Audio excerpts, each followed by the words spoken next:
Hi friend, চলে এসেছি একটা নতুন রেসিপি নিয়ে। আমার চ্যানেলে তো অনেক কাঁকড়ার রেসিপি দেওয়া আছে। চিতি কাঁকড়া, তেলো কাঁকড়া, এটা সামুদ্রিক কাঁকড়া, বড় বড়। এগুলোর অনেক দাম, প্রায় একটা 40 টাকা করে পিস নিয়ে নেয় বাজারে কিনতে গেলে। আমি একটু বেশি নিয়েছি অনেকটা। তো আমি একজনদের জন্য আজকে একটা রেসিপি করে দেখাবো। ধরুন একজন একটা কিনে নিয়েছে, সে একা খাবে, তাই এই যে ছাড়িয়ে নিয়েছি। দেখুন কতটা ডিম আর ঘি, ডিম নয় এটা ঘি আসলে। এই যে এক পিস আমি রেঁধে দেখাবো আজকে। আমি এটাকে বারবার ডিম বলে ফেলি, এটা আসলে ঘি, তেল যেটা, সেইটা। একটা কাঁকড়া দিয়েই করে দেখাবো, খুব সহজ রেসিপি। প্রথমে কড়াই তেল নিয়ে নিয়েছি, দুটো লঙ্কাও দিয়ে দিয়েছি। এবার কাঁকড়াটা দিয়ে দেবো তেলে। অল্প একটু হলুদ আর একটু নুন দেবো। নুন, হলুদ আর দুটো কাঁচা লঙ্কা আর তেল, ব্যাস, আর কিচ্ছু লাগবে না। আপনি যদি কাঁকড়া খেতে ভালোবাসেন, কিন্তু একা বাড়িতে আসবেন, তার জন্য আবার ঝোল করবেন বা তরকারি করবেন বা কাঁকড়ার কষা বানাবেন, প্রয়োজন নেই। এই যে ডিমটা দেখুন, আমি বারবার এটাকে ডিম বলে ফেলি, এটা হচ্ছে ঘি কাঁকড়া, ডিম নয়। ডিমওয়ালা কাঁকড়াও আমি একটা কিনেছি আজকে। ডিমটা এটা নয়, এটা ঘি আসলে। তাদের জন্য যারা একজন বাড়িতে থাকেন, একা খাবেন, তাদের জন্য এই রেসিপিটা খুবই পুরনো রেসিপি, কাঁকড়া ভাজার রেসিপি। এটা ভাত দিয়ে খেতে, ইলিশ মাছের তেল দিয়ে যেমন ভাত খেতে ভালো লাগে, ঠিক সেই রকমই ভালো লাগবে। যারা একা খাবেন তারা কখনো অবশ্যই একবার বানিয়ে খাবেন, বা যারা সবাই থাকেন তারাও বানিয়ে খেতে পারেন।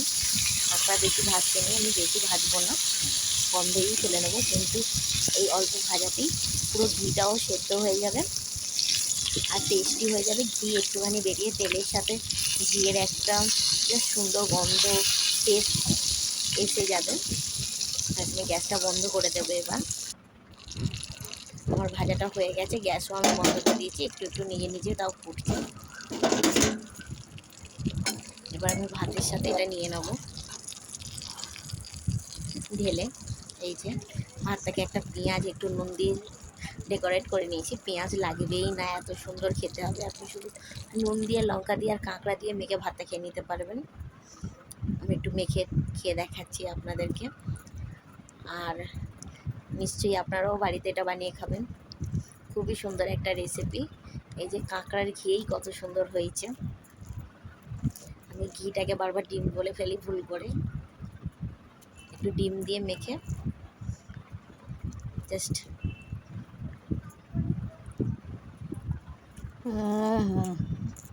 সেই খেতে, একটু ডিম বের করে আমি দেখাচ্ছি আপনাদেরকে। এই যে ডিম কত সুন্দর হয়েছে দেখুন। ডিমটা, এই ডিম দিয়ে ভাত মেখে খেতে আরও সেই লাগবে।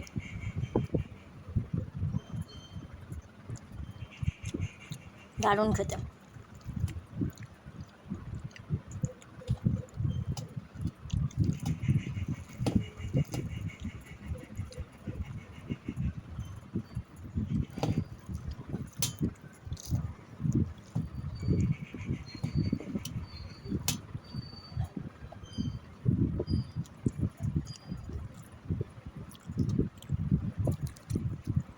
কাঁকড়াটা গরম, আমি ভেঙে দেখাচ্ছি একটু ঠান্ডা হলে। এই যে ঠান্ডা কিছুটা হয়ে গেছে, ভেঙে দেখুন কত সুন্দর আওয়াজ হচ্ছে, মুড়মুড়ে হয়েছে একদম। আর ভেতরটাও দেখুন কত সুন্দর হয়েছে। আপনারা অবশ্যই একবার বাড়িতে কাঁকড়া ভাজা দিয়ে ভাত খেয়ে দেখবেন। একজনের জন্য তো এটা খুবই সুন্দর একটা রেসিপি। যে একা থাকে, সে কাঁকড়া খেতে যদি ভালোবাসে, কোনো জোর ঝামেলা নেই, শুধু ভেজে ভাত দিয়ে খেয়ে নেবে।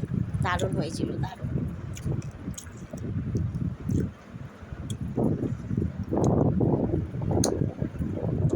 অনেকে হয়তো চিবিয়ে খেয়ে নেয়, আমি ফেলে দিই।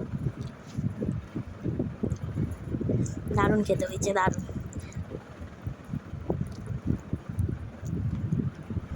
ভিডিওটা ভালো লাগলে লাইক করবেন।